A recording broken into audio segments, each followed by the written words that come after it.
আমার ভাইরা দোস্ত বাপ, শেষ রাত্রে উঠি তাহাজ্জুদের নামাজের পরে মুখের এবং দিলের এক বানাইয়া আল্লাহর মহাব্বত অন্তরের মধ্যে লইয়া, আল্লাহর মহাব্বত অন্তরের মধ্যে লইয়া 210 বার 15 বার 20 বার লা ইলাহা ইল্লাল্লাহ লা ইলাহা ইল্লাল্লাহ করি। দেখেন না, শুধু কলব পরিষ্কার হবে যে তা নয়, আলোকিত হইয়া যাবে। আল্লাহু আকবার। একটা মোমবাতির মধ্যে আগুন লাগাই দিলে মোমবাতিটা যেরকম গলিয়া টপ টপ টপ টপ ফোটা ফোটা পড়ে, এরকম ভাবে আল্লাহর মহাব্বত দিলের ভিতরে লইয়া লা ইলাহা ইল্লাল্লাহ 2 4 10 20 বার যখন করবেন, দেখবেন আপনার দিলের হালত পরিবর্তন হইয়া যাবে। আপনার মনে হবে যেন কলবের মধ্যে কিসের আগুন লাগে গেছে। এই আগুন প্রতিফলিত হবে, প্রকাশিত হবে আপনার চোখে দিয়া বৃষ্টির পানির মতো জর্জর করি চোখের পানি পড়তে থাকবে। इश्क की मज़राब से नगमाए तारे हयात इश्क की। এখন তো আমরা জিকির করি যে নিজের জিকির নিজের কাছেও মজা লাগে না, অন্যের কাছেও মজা লাগে না। আমি হযরত নানুপুরি হুজুর রহমত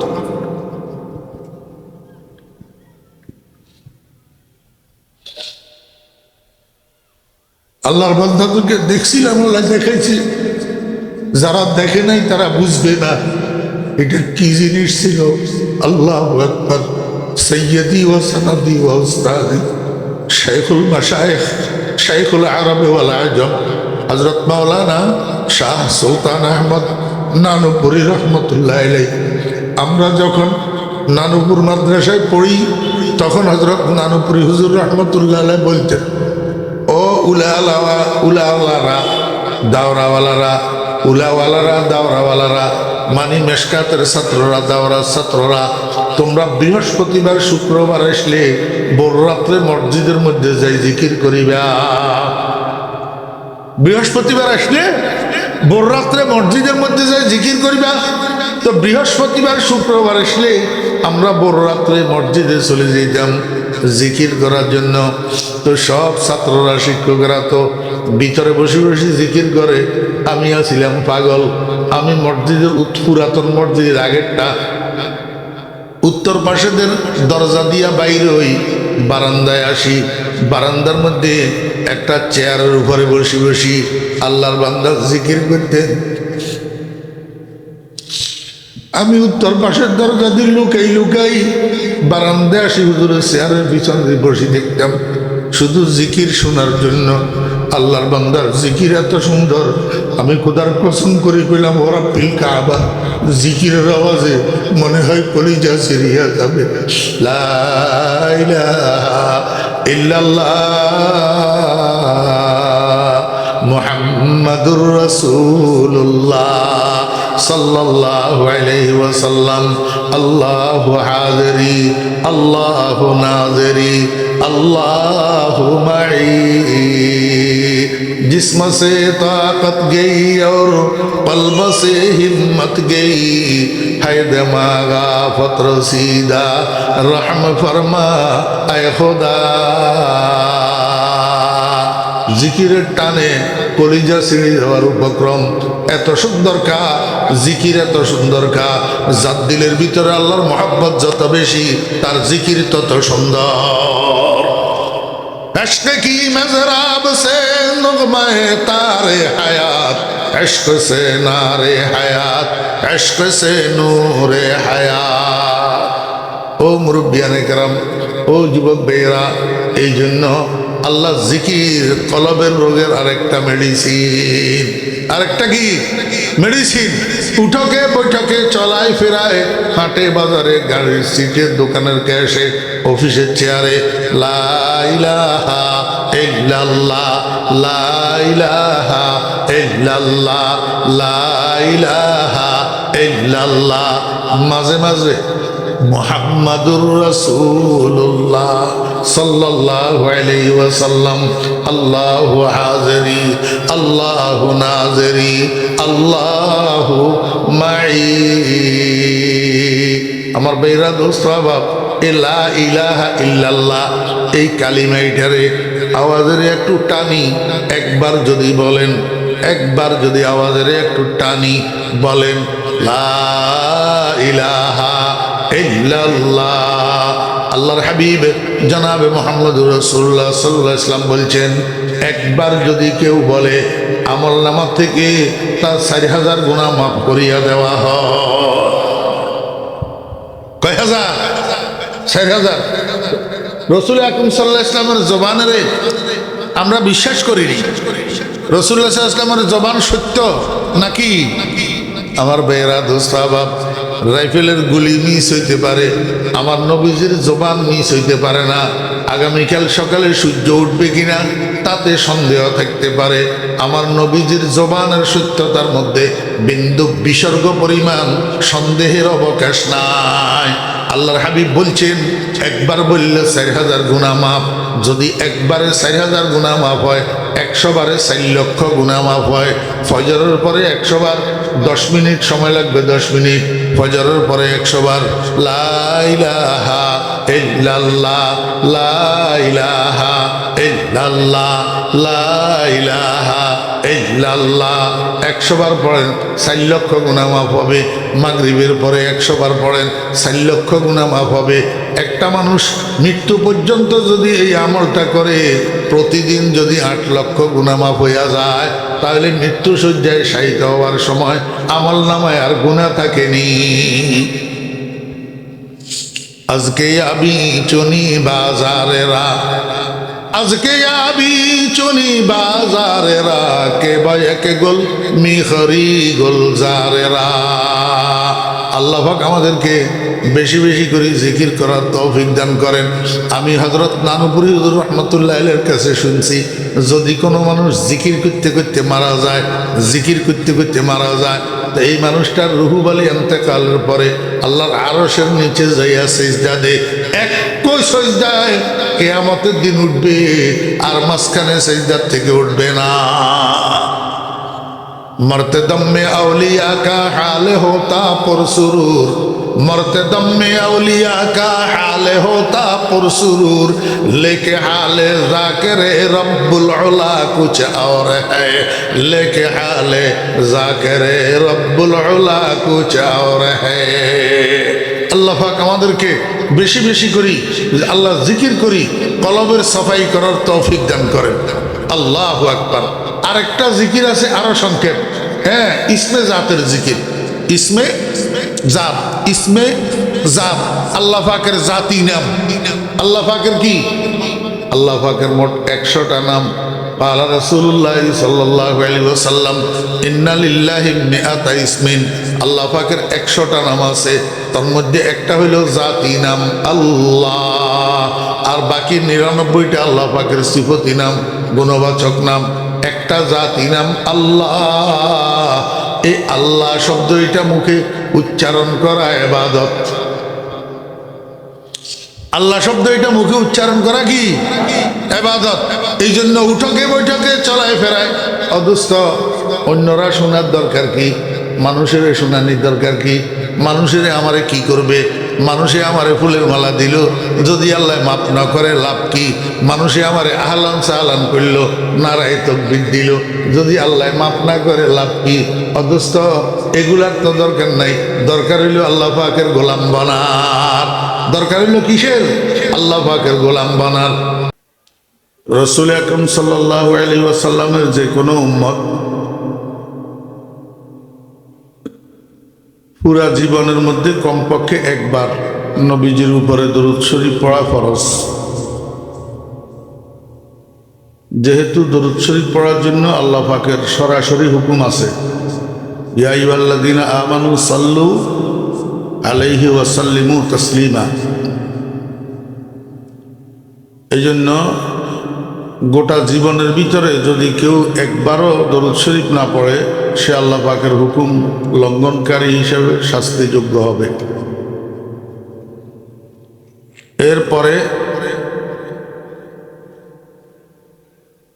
নামাজের আখেরি বৈঠকে তাশাহুদের পরে দরুদে ইব্রাহিমী পাঠ করা সুন্নতে মুআক্কাদা।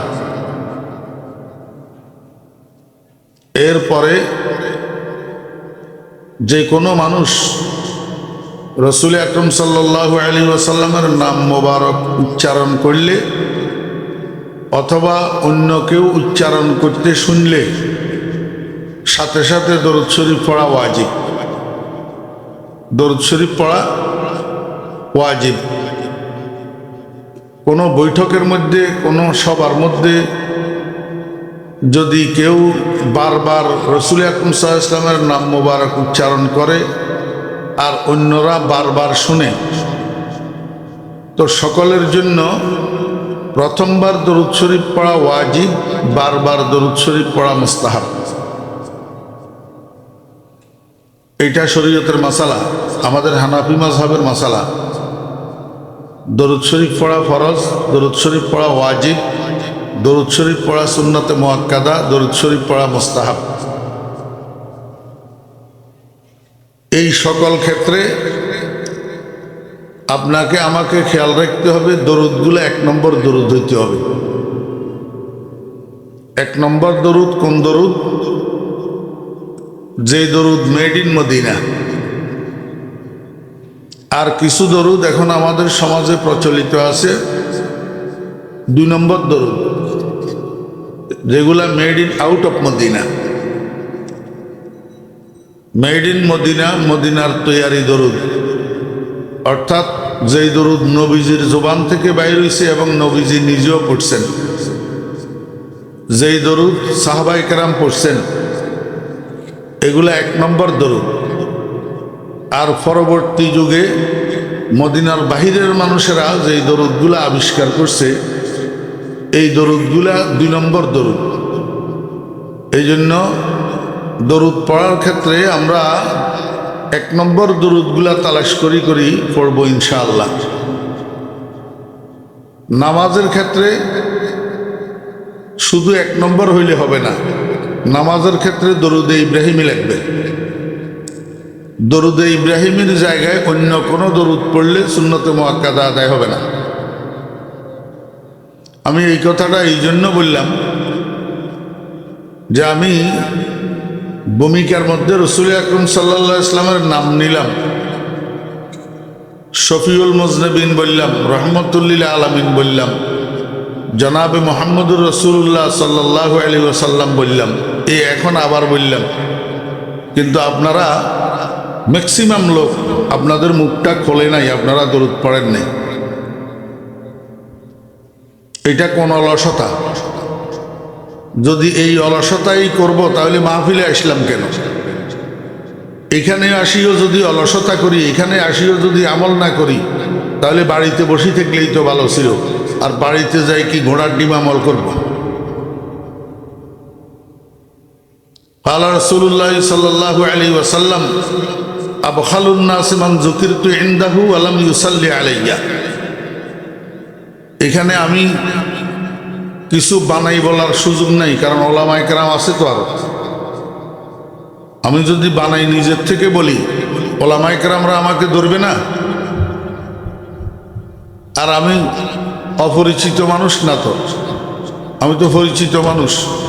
আপনাদের আশেপাশে নানুপুর মাদ্রাসার জলসায়, বাবুনগর মাদ্রাসার জলসায়, নাজিরাট মাদ্রাসার জলসায়, বিভিন্ন মাহফিলে আমি বয়ান করি যে মানুষ আমার মানুষ চিনে তো, ফালতু কথা বলার সুযোগ নেই তো। ক্বালা রাসূলুল্লাহ সাল্লাল্লাহু আলাইহি ওয়াসাল্লাম আফজালুন নাস মান যুকিরতু ইনদাহু ওয়া লাম ইউসাল্লি আলাইয়া আবখালুন নাস মান যুকিরতু ইনদাহু ওয়া লাম ইউসাল্লি আলাইয়া। নবীজি বলেন যে সবচেয়ে বড় বখিল, বড় কৃপণ, বড় কিপটা, বড় কঞ্জুস ওই মানুষটা যে যার কানের উপরে আমি নবীর নাম আলোচিত হয় অথচ সে দরুদ শরীফ পড়ে না, অথচ সে দরুদ শরীফ পড়ে না। তার মতো কিপটা মানুষ, তার মতো কঞ্জুস মানুষ, বখিল মানুষ দুনিয়াতে আর নাই। আপনারা রাসূল আকরাম সাল্লাল্লাহু আলাইহি ওয়াসাল্লামের নাম শুনে দরুদ কে পড়েন না? এটা কোন অভ্যাস? এটা কি নবী প্রেমের বহিঃপ্রকাশ? রাসূল আকরাম সাল্লাল্লাহু আলাইহি ওয়াসাল্লামের মহব্বতের বহিঃপ্রকাশ? একবার দরুদ শরীফ পড়লে 10টা রহমত পাওয়া যায়। 10টা গুনাহ মাফ হয়, 10টা নেকি আমল নামার মধ্যে লিখিত হয়। আল্লাহ পাকের দরবারে 10টা মর্যাদার আসন তার জন্য সাব্যস্ত হয় একবার দরুদ শরীফ পড়লে।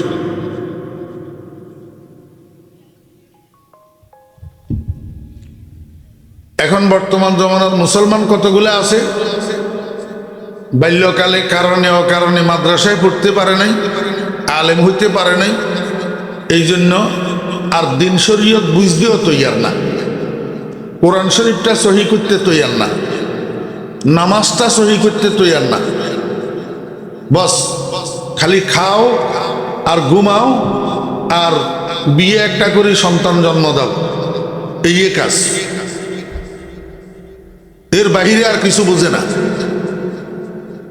দরুদ শরীফ পড়তে হবে, দরুদ শরীফ কি এটাও বুঝতে চেষ্টা করে না। সাল্লাল্লাহু আলাইহি ওয়াসাল্লাম এটা কি, সাল্লাল্লাহু আলাইহি ওয়াসাল্লাম, দরুদ কাকে বলে? দরুদ উম্মতে নবীজির জন্য আল্লাহর কাছে রহমতের প্রার্থনা করার নাম দোয়া, রহমতের দোয়া করার নাম দরুদ, রহমতের প্রার্থনা করার নাম দরুদ। সাল্লাল্লাহু আলাইহি ওয়াসাল্লাম অর্থ কি? আল্লাহ পাক নবীজির উপর রহমত এবং শান্তি বর্ষিত করুন, এই দোয়াটার নাম দরুদ। সাল্লাল্লাহু, আমার মুখে মুখে বলেন সাল্লাল্লাহু আলাইহি ওয়াসাল্লাম। মাদ্রাসায় পড়ি নাই, আলেম হই নাই, বা অনেকে লেখাপড়াও করি নাই, অশিক্ষিত, তার মানে দিন বুঝতে হবে না, শরীয়ত বুঝতে হবে না, মুসলমানই বুঝতে হবে না, মুসলমান হইয়া কবরে যাইতে হবে না। আমি বাঙ্গাল, আমার আর কিচ্ছুর দরকার নাই, আমারও জিজ্ঞেস করলে আমি বলবো যে আমি কিচ্ছু জানতাম না, এই কথা বললে পার পাওয়া যাবে?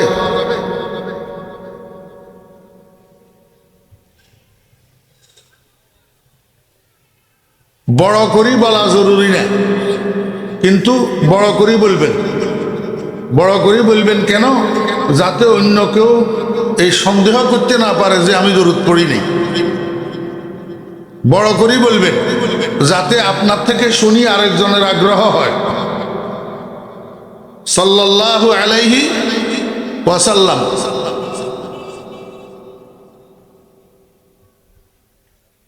ইতাল্লাই তো যারা আর রসুলের দুশ্মন হজ, ওয়াবি হজ, কেন হত্যা দরুদ শরীফ? রসুল আকরাম সাল্লাল্লাহু আলাইহি ওয়াসাল্লামের নাম যতবার উচ্চারণ হয় এতবার ব্যাগুণে দরুদ শরীফ পড়িবে,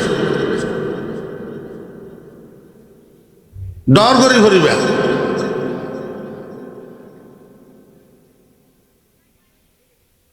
আর তো মনত বড় কষ্ট হয়েছি, আই জনাবে রসুল্লাহ সাল্লাল্লাহু আলাইহি ওয়াসাল্লাম, জনাবে মুহাম্মদুর রাসূলুল্লাহ সাল্লাল্লাহু আলাইহি ওয়াসাল্লাম, আমি রসুল্লাহ সাল্লামের নামটা বললাম, ওনারা কি হয় দরুদ শরীফ দুই একজন ছাড়া আর বাকি ব্যাগুনে দরুদ শরীফ নাও পড়ে।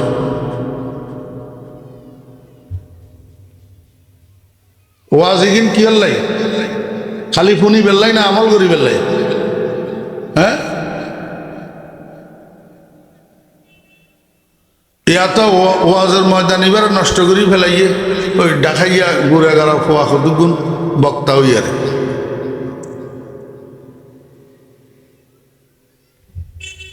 এলম নাই কালাম নাই, সারা জীবন ব্যাখ্যা শিল্পী, পরে দিয়ে আইয়ারে মুফাসসিরে কোরআনে যাই।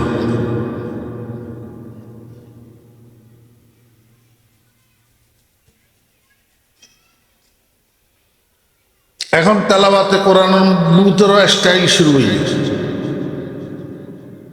কেরাতর ভিতর কেরাত সুন্দর করি বেললাই, কেরাতর জিনত বাড়াই বেললাই, আয়াতর মাঝখানে লফজর মাঝখানে নিঃশ্বাস ছাড়ি দিন, ওয়াকফ করন জায়জ হারাম। আল কোরআন আল মোররাউনের ভিতর শামিল, রুব্বা কারিয়িন ইয়াকরাউল কুরআন ওয়াল কুরআনু ইয়ালআনুহু শামিল।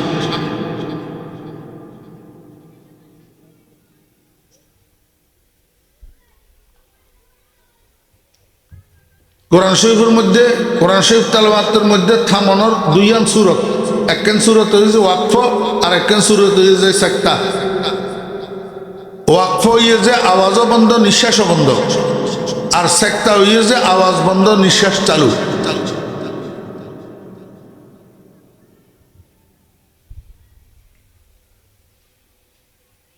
আল্লাহ পাক আরো বুঝি বেল্লাই আমল করি বেল্লাই তৌফিক দাও। আমি আপনাদের সামনে যে আয়াতটা তালাবাত করছি এটা প্রসিদ্ধ আয়াত। অনেক সময় আপনারা ওলামায়ে কেরামের জবানে এই আয়াতের উপরে আলোচনা শুনেন। আল্লাহ পাক বলেন ইয়াউমা লা ইয়ানফাউ মালুন ওয়ালা বানুন। ইয়াউমা মানি ইয়াউমাল কিয়ামা, ইয়াউমাল হাশর, ইয়াউমাল আখিরা। হাশরের দিন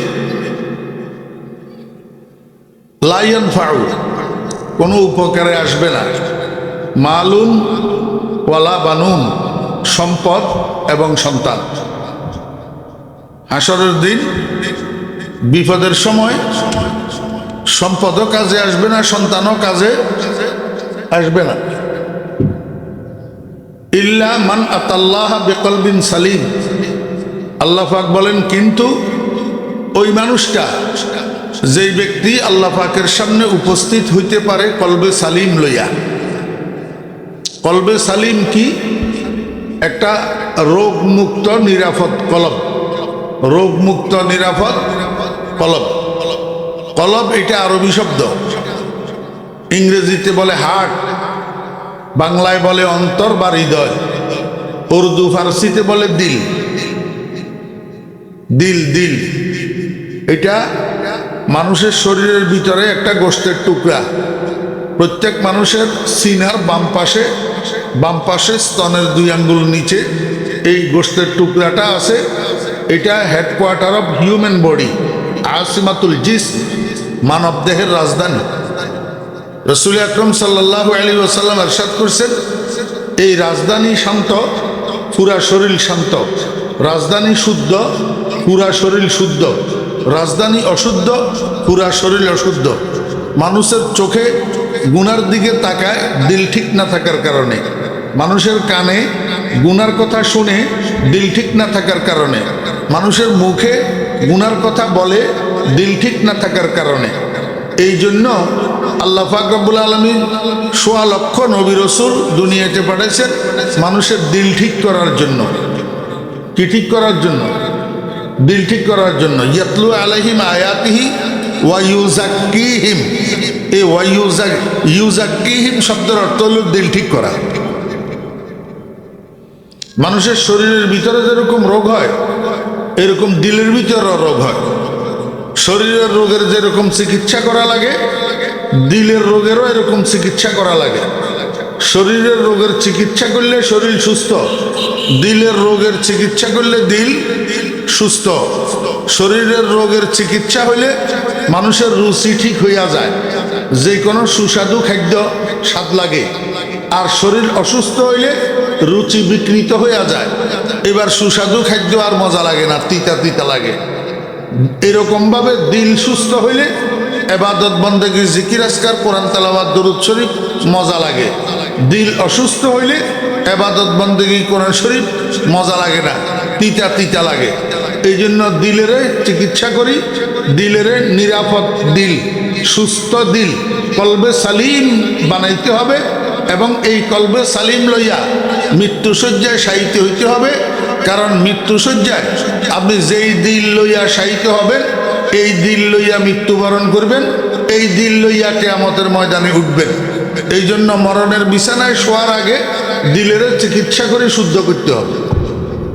ফরজে আইন, ফরজে আইন। নামাজ যেরকম ফরজে আইন, দিলের শুদ্ধ করা এটাও ফরজে আইন। কিন্তু এখন বর্তমান দুনিয়ার মানুষ শরীরের চিকিৎসার জরুরত বুঝে, কিন্তু দিলের চিকিৎসার জরুরত বুঝে না। শরীরের চিকিৎসার জন্য স্থাবর অস্থাবর সব বিক্রি করি হইলেও শরীরের চিকিৎসা করে, কিন্তু কলবের চিকিৎসা করার জরুরত মানুষ বুঝে না। শরীরের চিকিৎসার জন্য ডাক্তার কোনটা ভালো হবে 13 জনের সাথে পরামর্শ করি হইলেও সঠিক ডাক্তার তালাশ করে, কিন্তু দিলের চিকিৎসার জন্য ডাক্তার তালাশ করে না। ডাক্তারের বাড়িতে যায় না, ডাক্তারের চেম্বারে যায় না।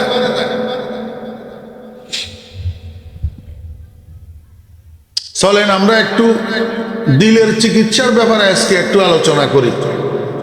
মানব দেহের মধ্যে যে রোগগুলা হয়, এর মধ্যে কিছু কিছু রোগ আছে বড় বড় রোগ, আর কিছু কিছু রোগ আছে ছোট ছোট রোগ।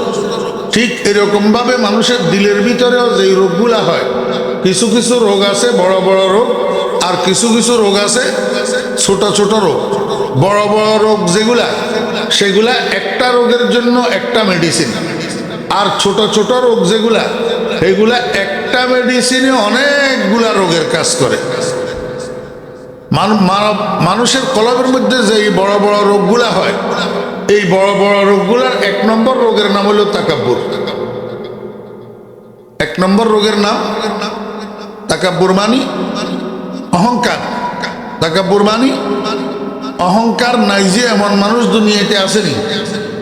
শিক্ষিত অশিক্ষিত, সুন্দর গোরা, উচ্চ বংশ নিম্ন বংশ, ধনী গরিব, রাজা প্রজা, নেতা কর্মী, একেবারে লোয়ার লেভেল থেকে হায়ার লেভেল পর্যন্ত, সর্বনিম্ন লেভেল থেকে সর্বোচ্চ লেভেল পর্যন্ত সব মানুষের ভিতরে অহংকার আছে। সব মানুষের ভিতর অহংকার আছে। অথচ এই অহংকারটা মানুষের কলবের সবচেয়ে মারাত্মক, সবচেয়ে ঈমান বিনষ্টকারী, সবচেয়ে আমল বিনষ্টকারী এই মারাত্মক রোগের নাম হইল অহংকার। মারাত্মক রোগের নাম কি? অহংকার। এই অহংকারের কারণেই তো ইবলিসের গলায় কিয়ামত পর্যন্তর জন্য লাআনতের ঘণ্টা পড়ছে। কোন রোগের কারণে? অহংকারের কারণে। অহংকার কি? একেবারে সোজা কথায় বুঝেন, আমি বালা। কি? আমি বালা। হাতে কি জানে? আমি সব জানি। সে কি বুঝে? আমি সব বুঝি। হাতে ব্যাক করে না, আমি জ্ঞানী, আমি বালা, আমি বালা। এ আমি আমি আমি এ আমি শব্দ ইয়া হইল অহংকার। আমি শব্দ এটা কি? অহংকার। আল্লাহ মাফ করেন। মানুষ যত অন্যায় করে, যত ভুল করে, এগুলারে আল্লাহ পাক ইচ্ছা করলে তাৎক্ষণিক মাফ করে দে, অথবা আল্লাহ পাক ইচ্ছা করলে কিয়ামতের দিনের জন্য রাখি দে। কিয়ামতের দিন ইচ্ছা করলে মাফ করে দিবেন, আর না হইলে অপরাধ অনুযায়ী শাস্তি দিবেন। অপরাধ অনুযায়ী শাস্তি দিবেন। কিন্তু অহংকার তার ব্যতিক্রম। অহংকারে আল্লাহ পাক ডিলে করে না, তাখির করে না, বিলম্বিত করে না। অহংকারীরে আল্লাহ পাক জায়গায় শিক্ষা দিয়ে দেয়। অহংকারীরে আল্লাহ পাক কি করে? জায়গায় শিক্ষা দিয়ে দেয়। অনেক ঘটনা আছে কিতাবের ভিতর, বিশেষ করে হাকিমুল উম্মত হযরত মাওলানা আশরাফ আলী থানভী রহমতুল্লাহ আলাইহি অনেক ঘটনা এই অহংকারের বিষয়ে লিখছেন, কিন্তু সময় হবে না এতগুলার কথা বলার। অহংকার বড় মারাত্মক জিনিস। আল্লাহু আকবার। 2 নম্বর রোগ, মানুষের কলবের মধ্যে বড় বড় যে রোগগুলা হয়, 2 নম্বর রোগের নাম হলো বখল, কৃপণতা, কঞ্জুসি। হ্যাঁ, কতগুলা মানুষ তো গরিব, ইচ্ছা করলেও দান সৎকা করতে পারে না। আর কতগুলা মানুষ ধনী, কিন্তু আল্লাহর রাস্তায় দান সৎকা করতে পারে না কৃপণতার কারণে, কিপটামির কারণে, কঞ্জুসির কারণে। এই কিপটামি এটা এক মারাত্মক রোগ মানুষের কলবের জন্য। 3 নম্বর রোগের নাম হেরস, লোভ, লোভ লালসা, দুনিয়ার লোভ লালসা। এটা একটা মারাত্মক রোগ। এই লোভ লালসার কারণে মানুষ হারাম হালাল বুঝে না, পাইলেই খালি পকেটে ঢুকায়। কার মাল, কার টাকা, কার জায়গা, কার সম্পদ, এটা বিচার করে না। হারাম না হালাল এটা বিচার করে না। কিসের কারণে? এই লোভ লালসার কারণে। দুনিয়ার লোভ লালসা যদি একটা মানুষের মধ্যে না থাকে, তাহলে এই মানুষটা কোনো সময় হারাম খাবে না, এই মানুষটা কোনো সময় হারাম রুজি করবে না, এই মানুষটা কোনো সময় হারাম আত্মসাৎ করবে না, এই মানুষটা কোনো সময় হারাম জুলুম করবে না। চতুর্থ নম্বর যেই রোগটা বড় রোগ মানুষের কলবের মধ্যে হয়, এটার নাম হলো আদমে মোসাওয়াত। আদমে মোসাওয়াত, অসাম্যতা। আল্লাহু আকবার। এই রোগটা ধনীদের ভিতরে বেশি হয়, বড়দের ভিতরে বেশি হয়, ছোটদের মধ্যে এই রোগটা কম হয়। বড় মানুষ যারা, ধনী মানুষ যারা, ক্ষমতাশীল মানুষ যারা, উচ্চশিক্ষিত মানুষ যারা, এদের ভিতরে একটা বদভ্যাস তৈরি হয়। ছোট ছোট মানুষগুলাকে, নিম্ন শ্রেণীর মানুষগুলাকে দূর দূর দূর দূর ব্যবহার করে। হ্যাঁ, ছোট ছোট মানুষগুলার সাথে দুর্ব্যবহার করে, কটু ব্যবহার করে। যাবে না, যা গোলামের হুদ গোলাম, এরকম কথা বলে। এইটা হলো অসাম্যতার রোগ। তা আল্লাহ পাক রব্বুল আলামিন এই 60টা বড় রোগের জন্য 60টা মেডিসিন বানাইছেন। 60টা বড় রোগের জন্য 60টা মেডিসিন। 1 নম্বর বড় রোগ যেটা তাকাব্বুর, এটার মেডিসিন হইল 5 ওয়াক্ত নামাজ। 5 ওয়াক্ত নামাজ। আল্লাহু আকবার। আল্লাহ পাক রব্বুল আলামিন বলেন, বান্দা তুই তো মাথারে উঁচা করি, সিনারে ফুলাই, এমনি এমনি করি হাঁটস অহংকারের কারণে। তো একটা কাজ কর, এই অহংকারের চিকিৎসার জন্য দৈনিক 5 বার মসজিদে যা। দৈনিক 5 বার। এবার দাই বয়ান ডিস্টার্ব না করবি, নয় সামনে জিবে আইয়েই বা ফাঁকে ফাঁকে বই যাবে। মনোযোগ আছে? জি। আল্লাহ পাক রব্বুল আলামিন বলেন, দৈনিক 5 বার মসজিদে যাবি, যাই এখানে হাত জোড় করি আমার সামনে আসামির মতো দাঁড়াইবি। এরপরে রুকুতে যাবি। এরপরে তোর এই সম্মানী কপাল, এইটা যেটার দ্বারা দুনিয়ার মানুষের সামনে তোর পরিচয় ঘটে, এটারে নামাইতে নামাইতে নামাইতে নামাইতে একবারে সর্বনিচে নামাইবি, যার নিচে আর নিচ নাই। মাটি। কোথায়? মাটির উপর এটার রাখবি। মাটির উপরে কপালটারে রাখি। এবার তুই স্বীকৃতি দিবি, সুবহানা রাব্বিয়াল আ'লা, সুবহানা রাব্বিয়াল আ'লা। আয় আল্লাহ, তুমি বড়, তোমার চেয়ে বড় আর কেউ নাই। অহংকার করার মতো কোনো যোগ্যতা আমার কাছে নাই। অহংকারের মালিক একমাত্র তুমি। সুবহানা রাব্বিয়াল আ'লা। আল্লাহ কয়, বান্দা এই সেজদা যত বেশি করবি, যত যত্ন সহকারে করবি, যত মনোযোগের সাথে করবি, আল্লাহু আকবার, সেজদা যত খুশু খুজুর সাথে করবি, তত বেশি তোর মধ্যে নম্রতা আসবে, ভদ্রতা আসবে, নমনীয়তা আসবে, সহনশীলতা আসবে। হ্যাঁ, সেজদা যত বেশি হবে, সেজদা যত সুন্দর হবে, অহংকারের রোগ তোর কলবের থেকে তত দূর হইতে থাকে। কথা বুঝছেন না বুঝেন নাই? এখন আমরা তো নামাজও পড়ি, আর কথায় কথায় আমাদের মুখের থেকে খালি অহংকার ঝরে, কথায় কথায় আমাদের কাজের থেকে খালি অহংকার প্রকাশ পায়। তাহলে বোঝা যায় সেজদা ঠিক হইতেছে না। সেজদা ঠিক হইতেছে না। সেজদা যদি ঠিক হয়, তাহলে একটা মানুষ নমনীয় না হইয়া পারে না, নম্র না হইয়া পারে না, ভদ্র না হইয়া পারে না। এই মানুষটার দ্বারাই দুনিয়ার অন্য কোনো মানুষের ক্ষতি হইতে পারে না, যার সেজদা ঠিক থাকে। আল্লাহু আকবার।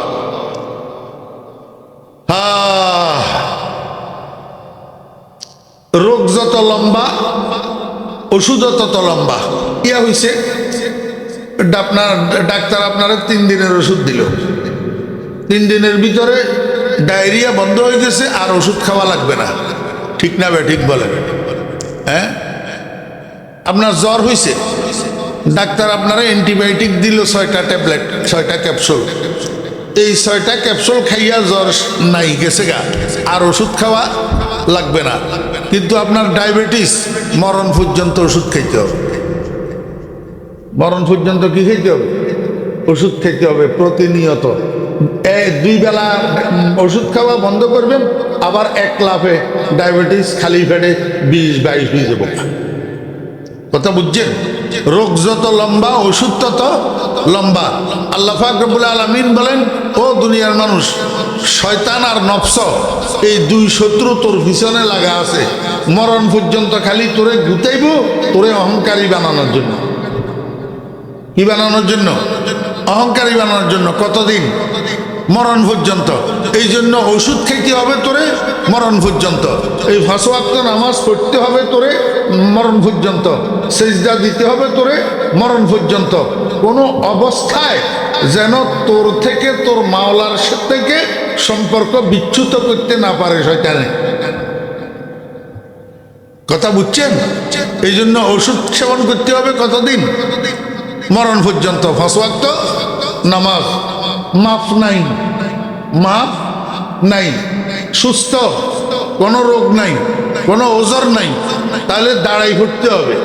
অসুস্থ, দাঁড়ানোর ক্ষমতা নাই, দাঁড়াইতে গেলে মাথা ঘুরায়, মাথায় চক্কর দে, কয় বসি পড়। কি পড়? আল্লাযীনা ইয়াযকুরুনাল্লাহা কিয়ামান ওয়া কুউদা ওয়া আলা জুনুবিহিম। বসিও যদি ফুটতে না পারস, হঠাৎ করি তুই ঘুরি পড়ি গেছ, হ্যাঁ, তোর ছেলেরা অ্যাম্বুলেন্সে করি তোরে হসপিটালে নিয়ে ভর্তি করছে। এই হসপিটালের বেডে শোয়া, নাকের মধ্যে মাস্ক লাগানো, হাতের মধ্যে স্যালাইন লাগানো, কিন্তু মাগরিবের নামাজের আজান হইতেছে। আজান শুনি তুই বুঝতেছ যে এটা মাগরিবের আজান।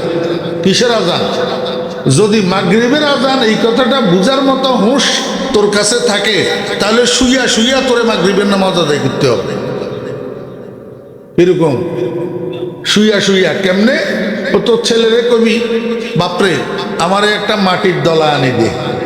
মাটির দলা, এই মাটির দলাইটারে বুকের উপর রাখি, এমনি মাটির দলাইটার উপরে হাত দুটার এমনি মারবি, মারি এবার এমনি একটু জারা দিবি, এবার মুখ এইটারে এই দোনো হাত দিয়ে মাসে করবি, এবার মাটির দলাইটার উপরে আরেকটা বাড়ি দিবি, এবার এমনি একটু জারি, বাম হাত দিয়া ডাইন হাতটারে মাসে করবি, ডাইন হাত দিয়া বাম হাতটারে মাসে করবি।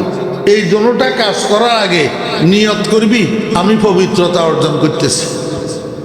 নিয়ত, আমি কি করতেছি? পবিত্রতা। এটার নাম তায়াম্মুম। এই তায়াম্মুম করি, যেমনে শোয়া আসত হসপিটালের বেডে বালিশের উপর, এমনে আল্লাহু আকবার, তাকবীরে তাহরিমা, সূরা ফাতিহা পড়, এরপরে ইন্না আতাইনা পড়, এরপরে মাথার থেকে, বালিশের থেকে মাথারে একটু উপরের দিকে উঠাই আল্লাহু আকবার, সুবহান রাব্বিয়াল আযীম, সুবহান রাব্বিয়াল আযীম, সুবহান রাব্বিয়াল আযীম। আবার মাথারে বালিশের উপর রাখ, এবার আবার মাথার উপরের দিকে উঠে আগের থেকে একটু বেশি, আগের থেকে একটু বেশি উপরের দিকে উঠাই আল্লাহু আকবার, উপরের দিকে উঠাই সুবহান রাব্বিয়াল আ'লা, সুবহান রাব্বিয়াল আ'লা, সুবহান রাব্বিয়াল আ'লা, আল্লাহু আকবার, আল্লাহু আকবার, সুবহান রাব্বিয়াল আ'লা, সুবহান রাব্বিয়াল আ'লা, সুবহান রাব্বিয়াল আ'লা। এইভাবে শোয়া থাকি, ইশারায় রুকু করবি, ইশারায় সিজদা করবি, তারপরেও নামাজ মাপ নাই। আল্লাযীনা ইয়াযকুরুনাল্লাহা কিয়ামান ওয়া কুউদা ওয়া আলা জুনুবিহিম। এখন তো মুসলমানের ছেলেরা হাসি কুদি নামাজ পড়ে না, হাসি কুদি নামাজ পড়ে না। আল্লাহু আকবার। এই নামাজ একটা মেডিসিন, বহুত বড় মেডিসিন। কলবের রোগের সবচেয়ে মারাত্মক রোগ যেটা অহংকারের রোগ। আল্লাহু আকবার। কোনো ধনীরে ধনের অহংকার করার অনুমতি দেয় নাই, কোনো ক্ষমতাশীলেরে ক্ষমতার অহংকার করার অনুমতি নাই, এলেমওয়ালার এলেমের অহংকারের অনুমতি নাই, আমলওয়ালার আমলের অহংকারের অনুমতি নাই। সময় কম তো মাগরিবের পরে, এই জন্য আমি সংক্ষেপে সংক্ষেপে বলে দিতেছি। 2 নম্বর রোগ বখল, কৃপণতা। এই কৃপণতার জন্য আল্লাহ পাক আরেকটা মেডিসিন বানাইছেন, ওয়া ইতা ইজ যাকাহ, ওয়া ইতা ইজ যাকাহ। হ্যাঁ, তুমি যাকাত আদায় করো। যাকাত হইল এই কলবের রোগ বখল তথা কৃপণতার মেডিসিন। যাকাত 2 রকম। কয় রকম? একটা যাকাতে মফরুজা আর একটা যাকাতে নাফেলা। যাকাতে মফরুজা ফরজ, যাকাতে মফরুজা ফরজ। এটা কারা দিবে?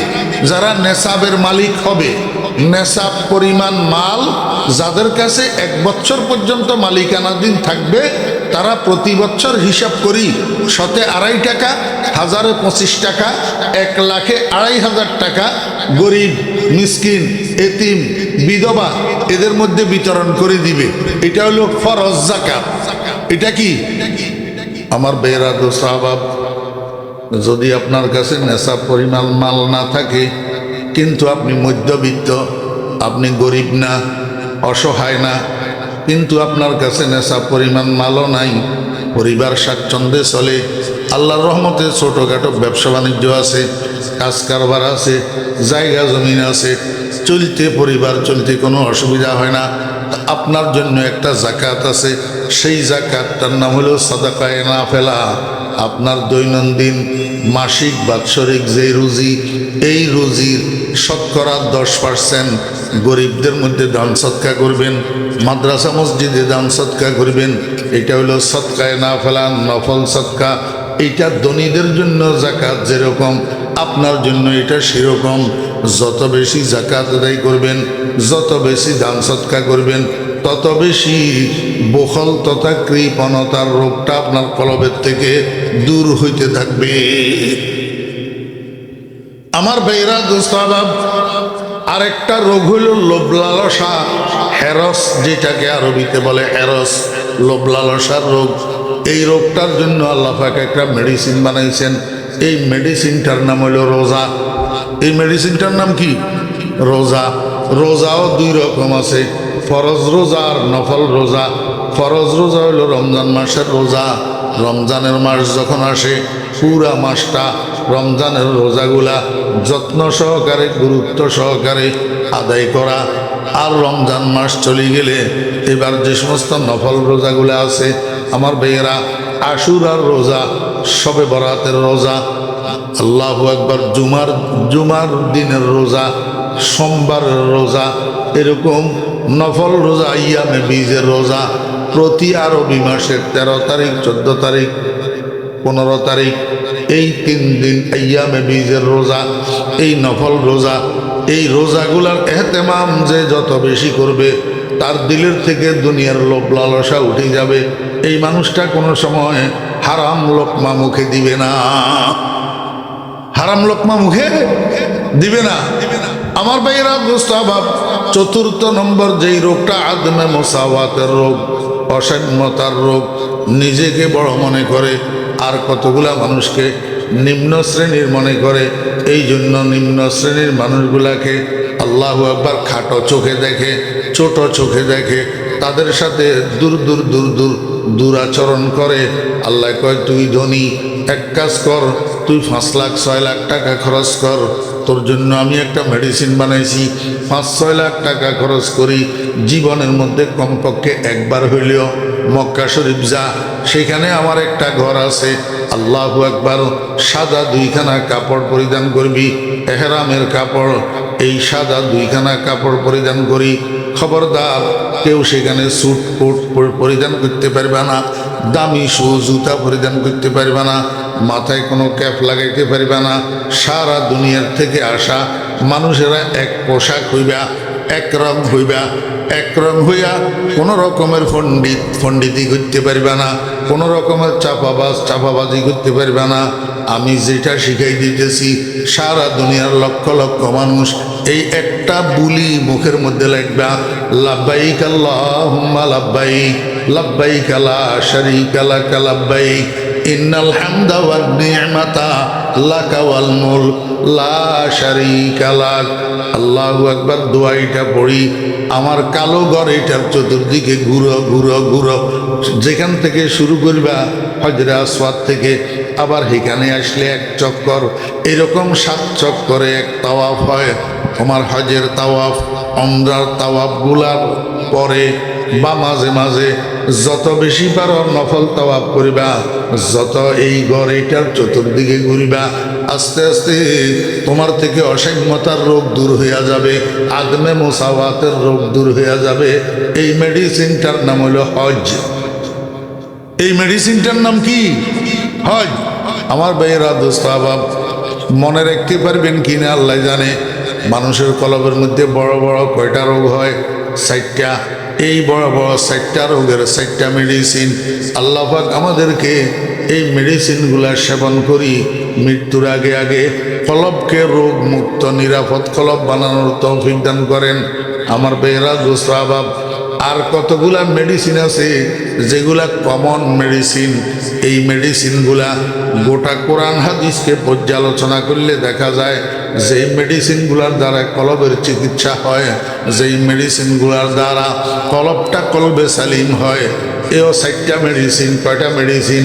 60টা মেডিসিন, কমন মেডিসিন।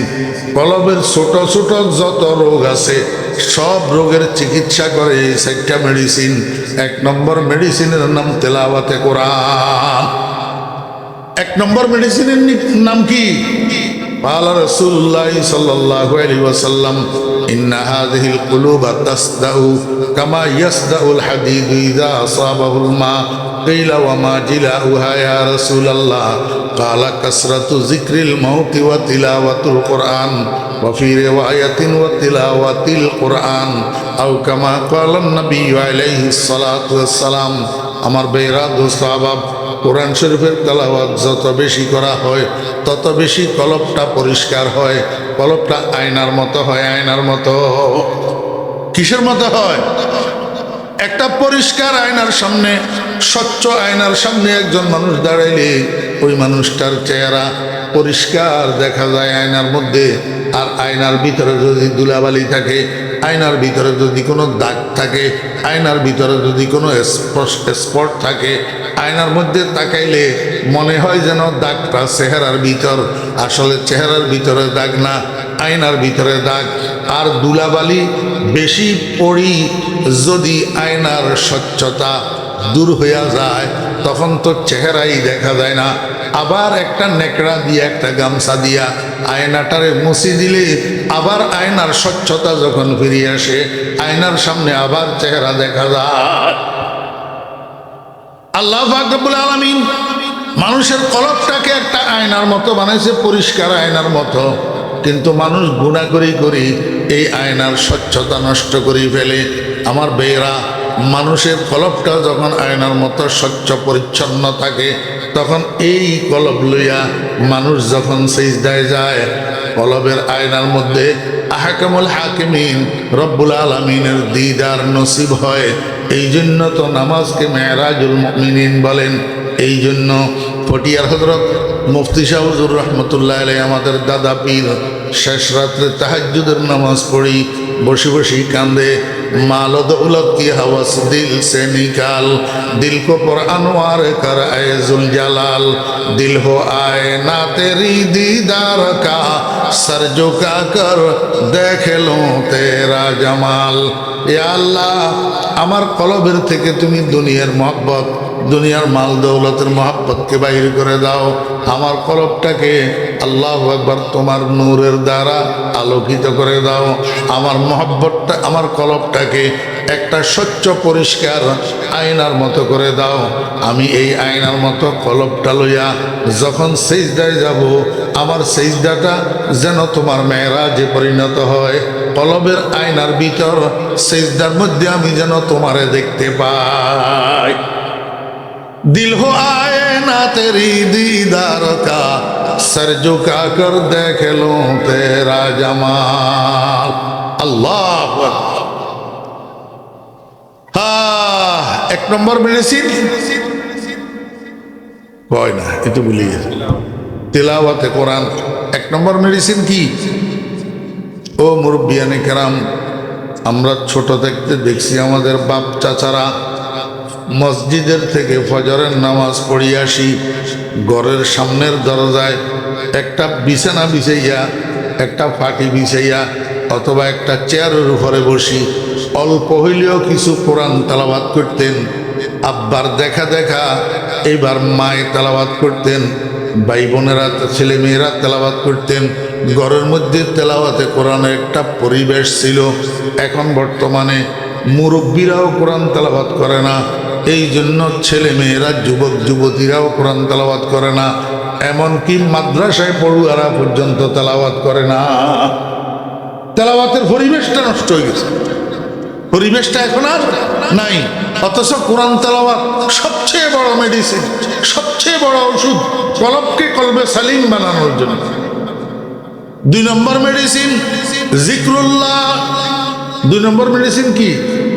আল্লাহর হাবিব জনাব রাসূলুল্লাহ সাল্লাল্লাহু আলাইহি ওয়াসাল্লাম বলেন, লিকুল্লি শাইইন সাকালাতুন ওয়া সাকালাতুল কুলুবি যিকরুল্লাহ আও কামা ক্বালা নবী আলাইহি সালাতু ওয়াস সালাম। তুমি বিল্ডিং একটা ঘর বানাইছো, ফাঁকা ঘর, অর্থের অভাবে, পয়সার অভাবে আস্তর করতে পারো না। আস্তর বুঝেন না? হ্যাঁ, অর্থের অভাবে আস্তর করতে পারো নাই। ভিতরের সাইড আস্তর করে ঘরে ঢুকে গেছো, বসবাস করা শুরু করছো, কিন্তু বাইরের সাইড আস্তর করতে পারো নাই পয়সার অভাবে। এইভাবে করতে করতে 1-2 বছর চলে গেছে। এখন আল্লাহর রহমতে 1-2 বছর পরে ছেলে একটা বিদেশ গেছে, সেখান থেকে মোটামুটি টাকা পয়সা পাঠাইতেছে। এখন তোমার খেয়াল হয়েছে তুমি বাইরের সাইডটা একটু আস্তর করবা, কিন্তু 2 বছর সময় যে বিলম্বিত হয়েছে, এর মধ্যে বাইরের সাইডে গাঁথনির মধ্যে কি পড়ে গেছে? শ্যাওলা। কি পড়ছে? শ্যাওলা পড়ে গেছে। আমাকে আপনি বলেন, এই শ্যাওলার উপরে যদি আপনি আস্তর করেন, আস্তর এগুলা থাকবে। আগে কি করতে হবে? শ্যাওলা পরিষ্কার করতে হবে। তো কেমনে শ্যাওলা পরিষ্কার করবেন? ওই হার্ডওয়্যারের দোকানে তারের ব্রাশ কতগুলা পাওয়া যায়। কিসের ব্রাশ?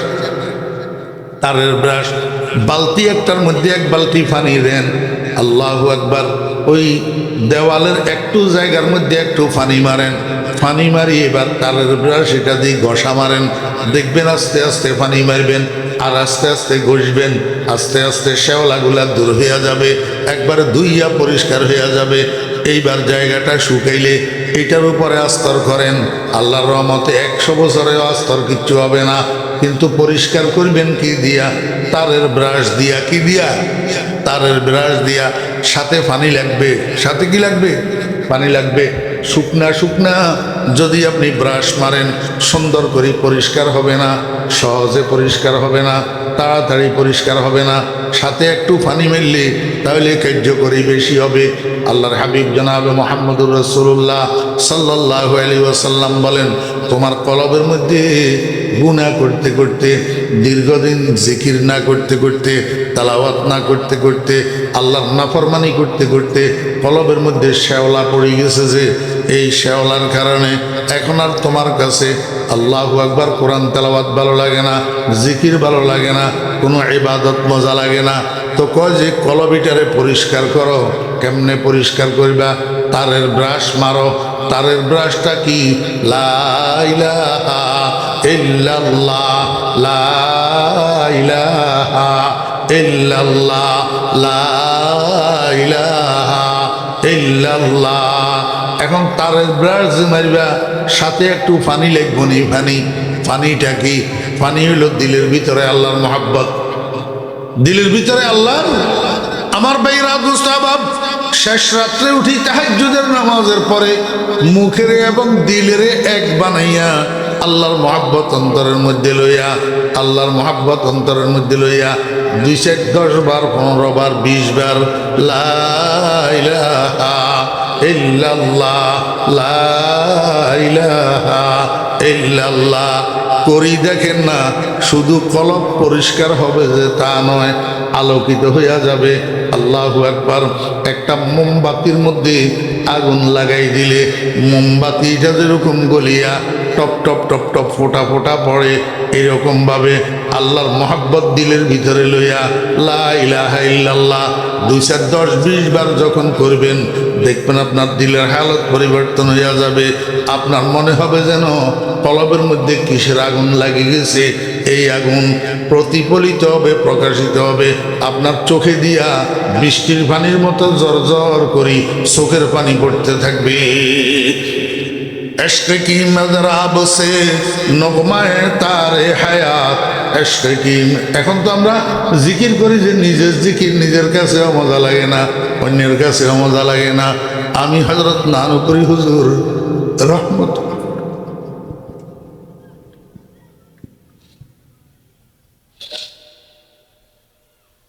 আল্লাহর বান্দাদেরকে দেখছিলাম, আল্লাহ দেখাইছি, যারা দেখে নাই তারা বুঝবে না এটা কি জিনিস ছিল। আল্লাহু আকবার। সৈয়দি ওয়া সনদি ওয়া উস্তাদি শাইখুল মাশায়েখ শাইখুল আরব ওয়াল আজম হযরত মাওলানা শাহ সুলতান আহমদ নানুপুরি রহমতুল্লাহ আলাইহি। আমরা যখন নানুপুর মাদ্রাসায় পড়ি তখন হযরত নানুপুরি হুজুর রহমতুল্লাহ আলাইহি বলতেন, ও উলাওয়ালারা, দাওরাওয়ালারা, উলাওয়ালারা, দাওরাওয়ালারা, মানি মেশকাতের ছাত্ররা, দাওরার ছাত্ররা, তোমরা বৃহস্পতিবার শুক্রবার আসলে বড় রাত্রে মসজিদের মধ্যে যাই জিকির করিবা।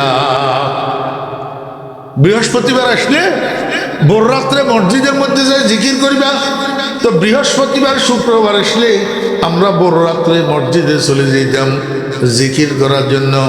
তো সব ছাত্ররা, শিক্ষকরা তো ভিতরে বসে বসে জিকির করে, আমি আছিলাম পাগল। আমি মসজিদের পুরাতন মসজিদের আগেরটা উত্তর পাশেদের দরজা দিয়া বাইরে হই, বারান্দায় আসি।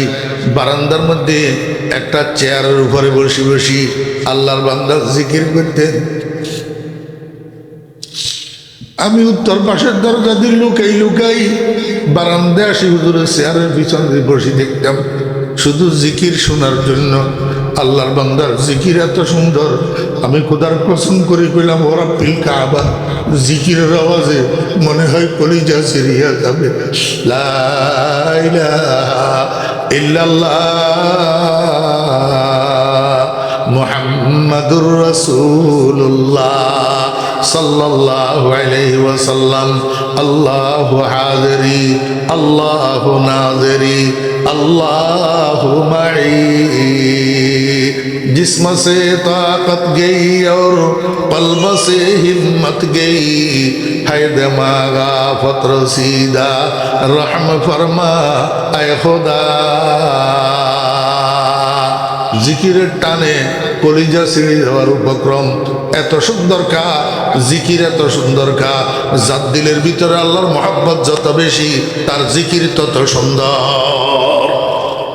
इश्क की मज़राब से नुग़्मे तारे हयात, इश्क से नारे हयात, इश्क से नूरे हयात। ও মুরব্বিয়ানে কেরাম, ও যুবক ভাইয়েরা, এই জন্য আল্লাহ জিকির কলবের রোগের আরেকটা মেডিসিন। আরেকটা কি মেডিসিন? উঠকে বৈঠকে, চলায় ফেরায়, হাটে বাজারে, গাড়ির সিটে, দোকানের ক্যাশে, অফিসের চেয়ারে, লা ইলাহা ইল্লাল্লাহ, লা ইলাহা ইল্লাল্লাহ, লা ইলাহা ইল্লাল্লাহ। মাঝে মাঝে মুহাম্মাদুর রাসূলুল্লাহ সাল্লাল্লাহু আলাইহি ওয়াসাল্লাম। আল্লাহু হাযিরি আল্লাহু নাযিরি আল্লাহু মাই। আমার বেরা দোস্ত বাপ, লা ইলাহা ইল্লাল্লাহ এই কালিমাটারে আওয়াজের একটু টানি একবার যদি বলেন, একবার যদি আওয়াজের একটু টানি বলেন, লা ইলাহা ইল্লাল্লাহ। আল্লাহর হাবিব জনাবে মুহাম্মদুর রাসূলুল্লাহ সাল্লাল্লাহু আলাইহি ওয়াসাল্লাম বলছেন, একবার যদি কেউ বলে আমল নামা থেকে তার 4000 গুনাহ মাফ করিয়া দেওয়া হয়। কয় হাজার? 4000। রাসূল আকরাম সাল্লাল্লাহু আলাইহি ওয়াসাল্লামের জবানেরে আমরা বিশ্বাস করিনি। রাসূলুল্লাহ সাল্লাল্লাহু আলাইহি ওয়াসাল্লামের জবান সত্য নাকি? আমার বেয়েরা দোস্ত বাপ, রাইফেলের গুলি মিস হইতে পারে, আমার নবীজির জবান মিস হইতে পারে না। আগামীকাল সকালে সূর্য উঠবে কিনা তাতে সন্দেহ থাকতে পারে। আমার নবীজির জবানের সত্যতার মধ্যে বিন্দু বিসর্গ পরিমাণ সন্দেহের অবকাশ নাই। আল্লাহর হাবিব বলছেন, একবার বললে 4000 গুনাহ মাফ। যদি একবারে 4000 গুনাহ মাফ হয়, 100 বারে 4 লক্ষ গুনাহ মাফ হয়। ফজরের পরে 100 বার 10 মিনিট সময় লাগবে, 10 মিনিট। ফজরের পরে 100 বার লা ইলাহা ইল্লাল্লাহ, লা ইলাহা ইল্লাল্লাহ, লা ইলাহা ইল্লাল্লাহ 100 বার পড়েন, 4 লক্ষ গুনাহ মাফ হবে। মাগরিবের পরে 100 বার পড়েন, 4 লক্ষ গুনাহ মাফ হবে। একটা মানুষ মৃত্যু পর্যন্ত যদি এই আমলটা করে প্রতিদিন যদি 8 লক্ষ গুনাহ মাফ হইয়া যায়, তাহলে মৃত্যু শয্যায় শায়িত হওয়ার সময় আমল নামায় আর গুনাহ থাকেনি। আজকে আবি চনি বাজারেরা, আজকে আবি চনি বাজারেরা, কে বায়কে গোল মিখরি গুলজারেরা। আল্লাহ পাক আমাদেরকে বেশি বেশি করে জিকির করার তৌফিক দান করেন। আমি হযরত নানুপুরি হুজুর রহমতুল্লাহ আলাইহির কাছে শুনছি, যদি কোনো মানুষ জিকির করতে করতে মারা যায়, জিকির করতে করতে মারা যায়, তো এই মানুষটার রুহু বালি ইন্তেকালের পরে আল্লাহর আরশের নিচে যাইয়া সিজদা দে। একই সিজদায় কিয়ামতের দিন উঠবে, আর মাঝখানে সিজদার থেকে উঠবে না। मरते दम में औलिया का हाल होता पुरसुरूर, मरते दम में औलिया का हाल होता पुरसुरूर, लेके हाल जाकिर रब्बुल उला कुछ और है, लेके हाल जाकिर रब्बुल उला कुछ और है। আল্লাহ পাক আমাদেরকে বেশি বেশি করি আল্লাহ জিকির করি, কলবের সাফাই করার তৌফিক দান করেন। আল্লাহু আকবার। আরেকটা জিকির আছে আরো সংক্ষেপ, হ্যাঁ, ইসমে জাতের জিকির। ইসমে জাত, ইসমে জাত আল্লাহ পাকের জাতি নাম। আল্লাহ পাকের কি? আল্লাহ পাকের মোট 100টা নাম। قال رسول الله صلى الله عليه وسلم إن لله مئة اسم। আল্লাহ পাকের 100টা নাম আছে, তার মধ্যে একটা হইল জাতি নাম আল্লাহ, আর বাকি 99টা আল্লাহ পাকের সিফতি নাম, গুণবাচক নাম। একটা জাতি নাম আল্লাহ। এই আল্লাহ শব্দ এটা মুখে উচ্চারণ করা ইবাদত। আল্লাহ শব্দ এটা মুখে উচ্চারণ করা কি ইবাদত। এই জন্য উঠকে বৈঠকে চলায় ফেরায় অদুস্থ অন্যরা শোনার দরকার কি, মানুষের শোনানির দরকার কি? মানুষের আমারে কি করবে? মানুষে আমারে ফুলের মালা দিল, যদি আল্লাহ মাপ না করে লাভ কি? মানুষে আমারে আহলান সাহলান করলো, নারায় তাকবীর দিল, যদি আল্লাহ মাপ না করে লাভ কি? অদুস্থ এগুলার তো দরকার নাই। দরকার হইল আল্লাহ পাকের গোলাম বানার। দরকার হইল কিসের? আল্লাহ পাকের গোলাম বানার। এই আল্লাহ পাকের গোলাম বানার জন্য কি করবেন? ইসমে জাতের জিকির। আল্লাহ আল্লাহ আল্লাহ আল্লাহ আল্লাহ আল্লাহ আল্লাহ। তসবির ছড়া একটা সুযোগ থাকলে হাতে নিবেন, আর যদি সুযোগ না থাকে তসবির ছড়া দরকার নাই, আওয়াজেরও দরকার নাই, এনে নিজে নিজে নিজে নিজে আল্লাহ আল্লাহ আল্লাহ আল্লাহ। পাশে দাঁড়ান পাশে আয় আহলে খেরদ, তাতুরাই কাফেলা মঞ্জিল বরত। 24 ঘন্টা ইবাদত লেখা হবে। 24 ঘন্টা কি লেখা হবে? ইবাদত লেখা হবে। প্রত্যেক নিঃশ্বাসে নিঃশ্বাসে আল্লাহ আল্লাহ আল্লাহ আল্লাহ আল্লাহ আল্লাহ করলে প্রত্যেক নিঃশ্বাসে নিঃশ্বাসে ইবাদত লেখা হবে, আল্লাহ জিকির। আমার বেরা দোস্ত আবাব, 3 নম্বর কলবের কমন মেডিসিন, যেটা কলবের সব রোগ দূর করে, ইচ্ছা করে, এইটা হলো কাসরাতু যিকরিল মাউত। কাসরাতু যিকরিল মাউত, বেশি বেশি মৃত্যুকে স্মরণ করা, সদা সর্বদা মৃত্যুকে স্মরণে রাখা। আল্লাহু আকবার। আমার কলিজার টুকরা মুর্শিদ হযরত মাওলানা শাহ জমিরুদ্দিন নানুপুরি রহমতুল্লাহ আলাইহি বলতেন, বাবারা বেশি বেশি মরণের কেমনে স্মরণ করিবা?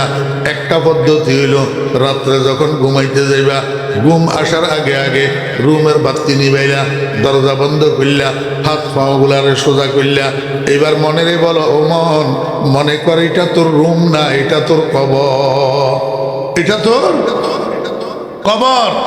আজকের রাত্রের ঘুমের ভিতরে যদি তোর মরণ আসি যায়, আগামীকাল দুনিয়ার মানুষ একত্রিত হইয়া তোরে কবরের মধ্যে নিয়ে রাখি আসবে। আল্লাহর সামনে মুখ কেমনে দেখাবি?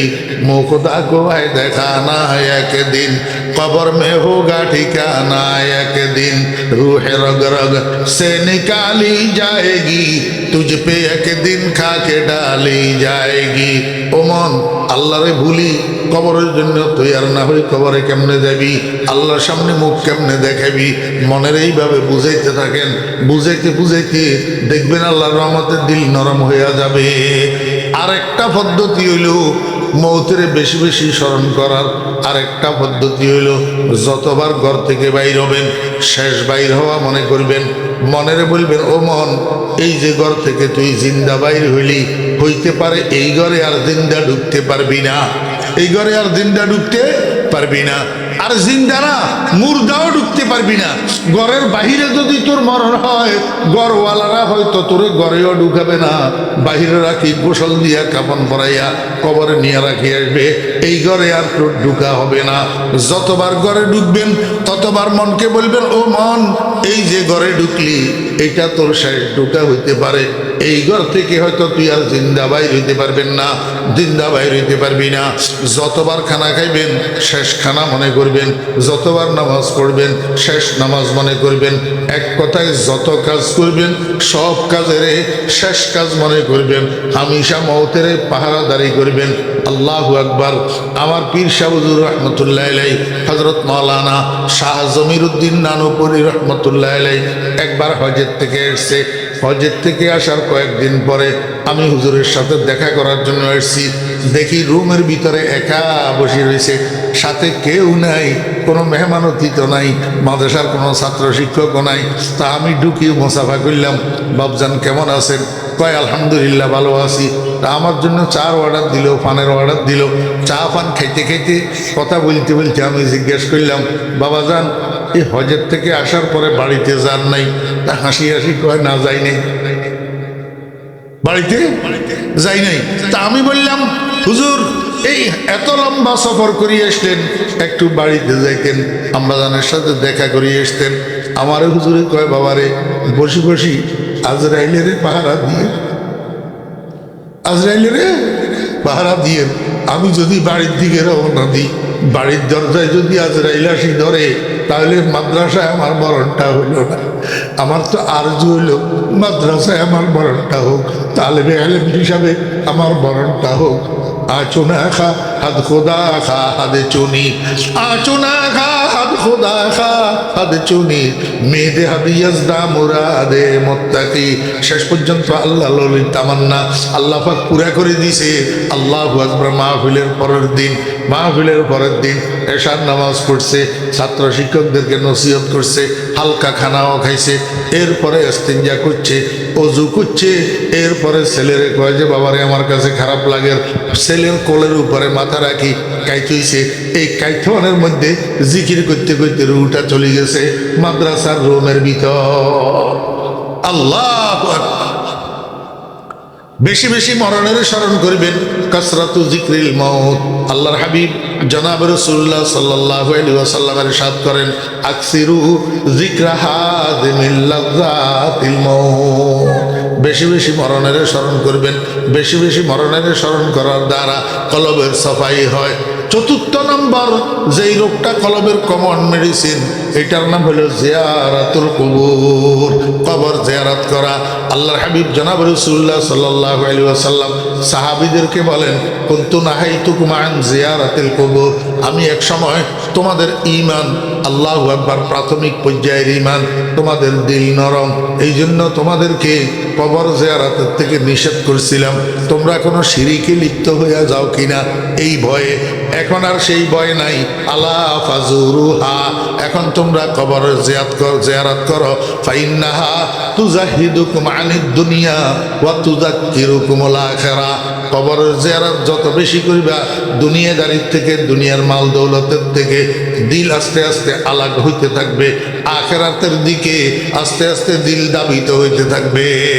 আমার ভাইরা, দোস্ত, আবাব ও মুরব্বিয়ানে কেরাম, আমার যারা মুরব্বী আছেন, আমি আপনাদেরকে বলবো, শুক্রবার দিন ছেলে ফেলেরা যেগুলা পাশে আছে, কাছে আছে, যেটা ডুবাই গেছে এটার তো আপনি পাবেন না। বাড়িতে ঘরে ছেলে ফেলে যেগুলা আছে, এগুলারা দেখবেন, বাবারা এদিকে আয়, চল একসাথে যাইয়া তোর দাদা দাদুর কবর জিয়ারত করি আসি। ছেলেদেরকে সাথে লইয়া দাদা দাদুর কবর জিয়ারত করে আসবেন, আপনার আব্বা আম্মার কবর জিয়ারত করে আসবেন। এটা যদিও তাদা ইলান নফল, কিন্তু তাদা ইলান নফল তার লিত্তালিম জায়েজ আছে, লিত্তালিম জায়েজ আছে। আল্লাহু আকবার।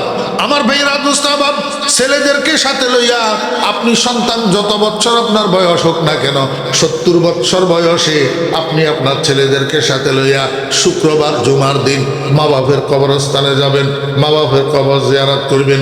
এখান থেকে আপনার ছেলেরা শিখবে। 2 দিন পরে আপনি মারা গেলে আপনার ছেলেরা শুক্রবার জুমার দিন আপনার কবরের কাছেও যাবে, আপনার কবর জিয়ারত করবে। আল্লাহর হাবিব বলেন, যেই সন্তান শুক্রবার জুমার দিন মা বাপের কবর জিয়ারত করে, কুতিবা বাররা, আল্লাহ পাকের দপ্তরের মধ্যে তার নাম নেক সন্তান হিসাবে লিখিত হয়। অমিয়া বাদশার ডায়েরির মধ্যে একবার যদি কোনো মানুষ সৎ মানুষ হিসাবে লিপিবদ্ধ হয়, এই মানুষটার আল্লাহর দরবারে শাস্তি হয় না। অথচ আল্লাহ পাকের দপ্তরের মধ্যে একবার যদি নেককার হিসাবে নাম লিপিবদ্ধ হয়ে যায়, এই মানুষটা আর জাহান্নামে যাবে না। এই জন্য কবর জিয়ারত করবেন। কেমনে জিয়ারত করবেন আমি আপনাদেরকে একটু শিখাই দিই। প্রথমে মা বাপের কবরস্থানে যাইয়া, কবরের পাশে যাইয়া কিচ্ছু পড়বেন না, এমনি কিছুক্ষণ দাঁড়াই থাকবেন, কবরের দিকে তাকাই দাঁড়াই থাকবেন। মনে রেখবেন, ও মন, এই যে তোর মহাব্বতের আব্বা, তোর মহাব্বতের আম্মা মাত্র তোর সামনে 2.5 হাত মাটির নিচে শুইয়া রয়েছে, একটু খোঁজ খবরও তো নিতে পারতেছ না, সুখে আছে না দুঃখে আছে। ও মন, আজকে যদি তুই মরে যাবি, এরকম অন্যরা তোরে নিয়ে 3.5 হাত মাটির নিচে ঢুকাইয়া দিবে, তোর ছেলে তোর কবরের পাশে আসবে, তোর খোঁজ খবর নিতে পারবে না, নেওয়ার কোনো সুরত নাই। ও মন, কবরের জন্য কি তৈরি করছ, কি লইয়া যাবি আল্লাহর কাছে? আমার ভাইরা, কবরের দিকে তাকাইয়া 5-7 মিনিট এরকম নিজেরে নিজে তলকিন করেন, নিজেরে নিজে তলকিন করেন, দেখবেন দিলটা নরম হইয়া চোখের পানি ঝরঝরাই পড়বে। এই টাইমের মধ্যে আবার জিয়ারত শুরু করেন। আসসালামু আলাইকুম ইয়া আহলাল কুবুর, ইয়াগফিরুল্লাহু লানা ওয়া লাকুম ওয়া আনতুম সালাফুনা ওয়া নাহনু বিল আসর। এবার আউযু বিল্লাহ বিসমিল্লাহ পড়ি, একবার সূরা ফাতিহা পড়েন, কমপক্ষে 3 বার কুল হু আল্লাহ পড়েন, কমপক্ষে 11 বার দরুদ শরীফ পড়েন। এরপরে মনে মনে আল্লাহরে কন্যা, ইয়া আল্লাহ, আমি যে তোমার কোরআন তেলাওয়াত করলাম, তোমার হাবিবের উপরে দরুদ পাঠ করলাম, এগুলারে তুমি কবুল করো। আয় আল্লাহ, এগুলার সওয়াব আমার আব্বা আম্মার রূহের উপরে পৌঁছাইয়া দাও। এটার নাম কবর জিয়ারত। যত বেশি করবেন তত আপনি নিজেও লাভবান হবেন, কবরের মুর্দারাও লাভবান হবে। আপনার লাভ কি হবে জানেননি? আপনার কলবটা পরিষ্কার হবে, আপনার কলবটা রোগমুক্ত হবে। আল্লাহ পাক আমাদেরকে কথাগুলোর উপরে আমল করার তৌফিক দান করেন। ওয়া আখিরু দাওয়ানা আনিল হামদুলিল্লাহি রাব্বিল আলামিন। আসসালামু আলাইকুম ওয়া রাহমাতুল্লাহি ওয়া বারাকাতুহু।